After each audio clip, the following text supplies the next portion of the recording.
You walked into a supermarket today, or last week, or sometime recently. And before you grabbed a cart, before you checked your list, before you did anything at all, you smelled bread, warm, fresh, yeasty, and you felt, just for a second, at home. But here's what's fascinating. That smell almost certainly was not an accident. It was engineered, placed, aimed directly at a part of your brain that has no defenses against it. And the reason it works so perfectly goes back not to marketing, but to something that happened in your body long before you ever set foot in a store. Most people assume the bread smell is just a nice bonus. The bakery is at the back, the ovens run in the morning, and the smell drifts naturally through the store. That's not wrong. But it's not the whole story, because what's actually happening involves your nervous system, your evolutionary past, and a retail science quietly studied for over 60 years. Let's start with your nose, because your nose is the reason any of this was possible.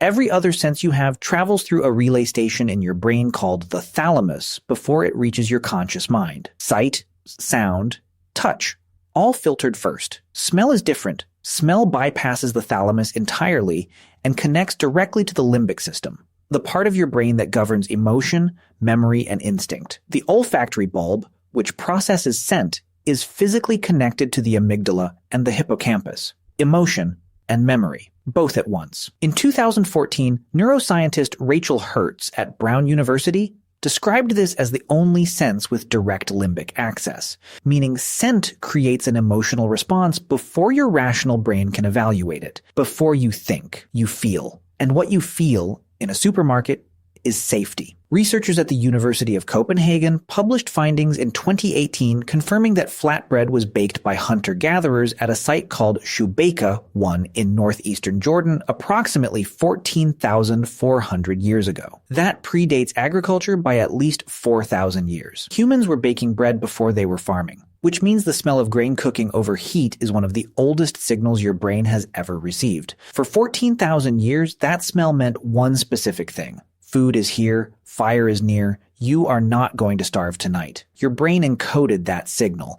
deeply, and modern supermarkets found it. In 1973, Philip Kotler published a paper in the Journal of Retailing introducing what he called atmospherics, the deliberate design of a store environment to produce specific emotional effects in shoppers. Kotler argued that the store itself was a product, that what you felt while shopping shaped what you bought as much as what was on the shelves. At the time, most retailers ignored him. By the 1990s, they were building entire departments around his ideas. In 1996, consumer psychologist Eric Spangenberg at Washington State University ran a controlled study inside a real retail environment to test whether ambient scent changed spending. He piped different scents into different sections of a store on different days and tracked purchase amounts. The result? Customers in the scented areas spent an average of 32% more than customers in unscented areas on nothing but smell. Spangenberg's 2006 follow-up found that scent didn't just increase spending, it increased dwell time. Shoppers stayed longer without realizing it. They also rated the store as cleaner, more organized, and more upscale, regardless of what was actually on the shelves. That's not marketing, that's neuroscience. But here's what's strange. Most supermarket bread smells aren't even coming from bread. The compound that produces the warm, yeasty, slightly sweet scent of fresh bread is called 2-acetyl-1-pyrroline, or 2-AP. It forms during the Maillard reaction, the chemical process that browns meat, toasts coffee, and creates the crust on a loaf. 2-AP is detectable by the human nose at concentrations as low as 0.06 parts per billion. Your nose finds it before your brain knows to look. Fragrance companies have been synthesizing 2-AP and related bread scent compounds since the 1980s. Some retailers use actual in-store bakeries. Others use scent diffusion systems mounted in ventilation units near the entrance. The effect on your limbic system is identical either way. The bakery section in most supermarkets is not near the entrance by accident. Paco Underhill, a retail anthropologist who spent 30 years tracking shopper movement across North America, documented in his 1999 book, Why We Buy, that the first few seconds inside a store determine the emotional tone of the entire visit. He called this the decompression zone, where your brain shifts from outside world to shopping mode. Whatever enters your senses in that zone gets amplified. Your brain is paying extra attention because it's orienting to a new environment. So the smell of bread, placed right at that threshold, doesn't just comfort you. It anchors your entire emotional state for the rest of the trip. You relax, you slow down, your guard drops, and a relaxed shopper spends more. In 2002, researchers Adrian North and David Hargreaves at the University of Leicester found that positively primed shoppers spent on average 11% more per trip than those who entered with a neutral or negative state. Multiply that across 50,000 shoppers a week, and the bread smell is not a nice touch. It's a revenue strategy, but the bread smell does something else that goes beyond spending. In 2012, psychologist Nicolas Guéguin at the Université de Bretagne Sud published a study in the Journal of Social Psychology. He placed observers outside bakeries and non-food shops on the same street in Brittany, France, and had a Confederate drop a glove near passing strangers. People walking past the bakery stopped to help 77% of the time. People walking past the neutral shop helped just 52% of the time.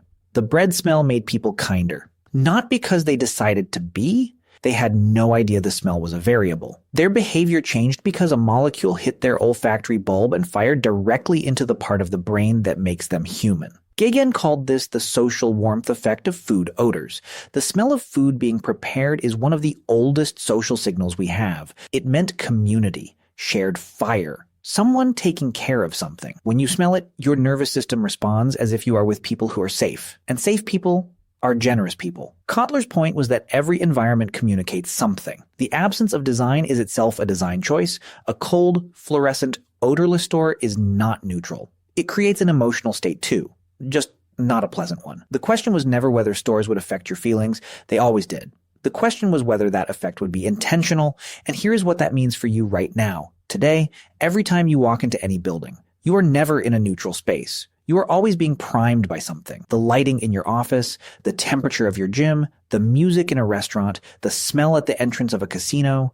Every environment is an argument your surroundings are making about how you should feel. Most of the time, you never hear the argument. You just feel the conclusion. Rachel Hertz documented in her 2007 book, The Scent of Desire, that food smells associated with warmth consistently rank as the highest comfort scents across cultures, outperforming floral scents, vanilla, and even scents people describe as their favorites. Because favorites are learned, comfort is inherited.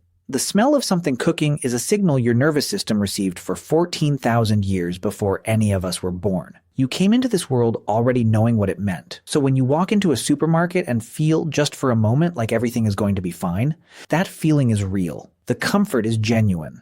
The safety signal is genuine. What's complicated is who put it there and why. You walked into a supermarket today, or last week, and before you grabbed a cart or checked your list, you smelled bread.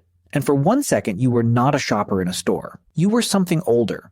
You were a human being standing near fire, near food, near other people who had made something. And your brain, ancient and fast and bypassing every rational thought you had, said, "You are safe here." That response took 14,000 years to build. It took a fragrance diffuser to exploit it. The most powerful thing about being human is how deep your oldest instincts run. The most vulnerable thing about being human is exactly the same.